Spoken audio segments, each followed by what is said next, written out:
Today, I'm performing a throughput test on the ANQ-E021 10GB adapter. I've set up a point-to-point link between two Dell laptops via Thunderbolt 4 interfaces using two adapters. Before initiating the throughput test, we'll adjust the jumbo packet size to 9014 bytes. Open Device Manager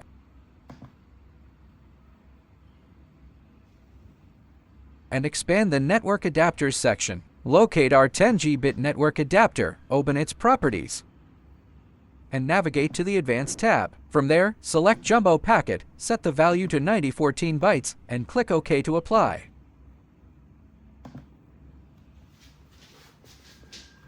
Applying the same setting on the second laptop. In a point-to-point environment, consistent frame sizing is critical for link stability. This is essential to achieve the optimal performance of the 10GB adapter.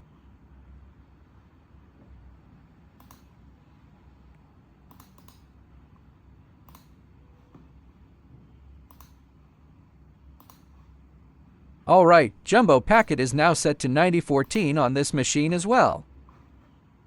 For the benchmark, we're using ANQ-E021. I'll start the server instance on this laptop and listen for incoming traffic on the 10G interface.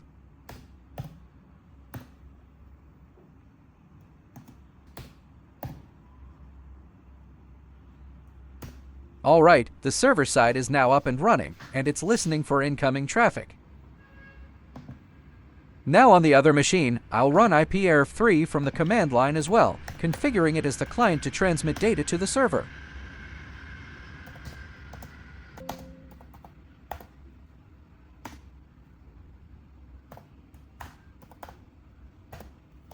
By the way, prior to this, I've already configured both machines within the same subnet to ensure seamless connectivity between them.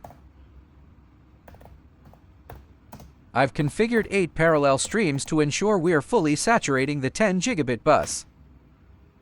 The link is stabilizing at roughly 9.9 gigabytes per second. Considering the mandatory TCP or IP header overhead, this result indicates we've reached the near theoretical limit of the physical layer.